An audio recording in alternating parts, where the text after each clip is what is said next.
Look, I think you raise a very good point, and one of the core tenets of Laybuy has been that we want to be a responsible credit provider.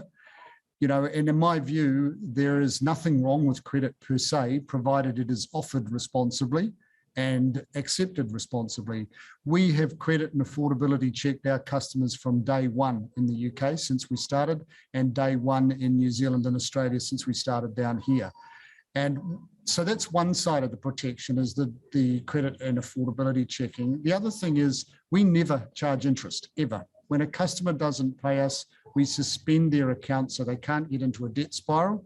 And we work with them on a repayment plan that suits them and their needs. So we're very mindful of this. And I think that's part of what we discussed with Chris Woolard when he was running the Woolard Review. The need to be responsible, and credit and affordability check is something I'm highly supportive of.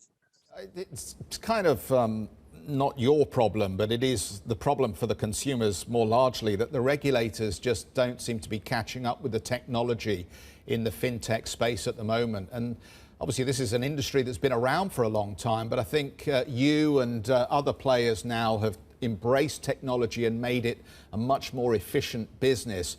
But the regulators are still floundering, it seems to me. When can we expect the FCA to actually get real about the wording and the language that needs to be used around these products?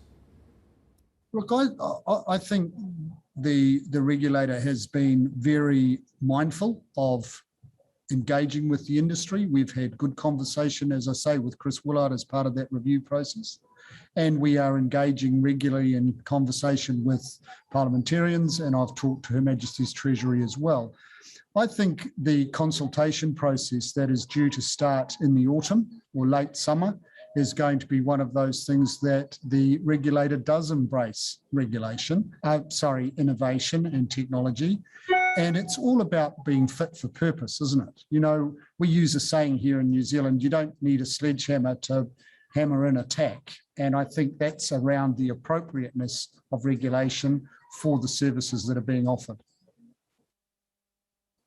Gary, we were in our introduction to you reading about Apple Pay and the potential for them to engage in buy now, pay later services.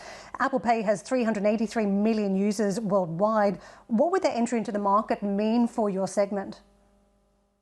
Look, I think it's a fantastic validation of what we do. The recent acquisition by Square of Afterpay just validates that this is a solution for consumers that's here to stay. And anyone who thought that buy now, pay later was a fad has probably had that thought exposed as not being quite accurate.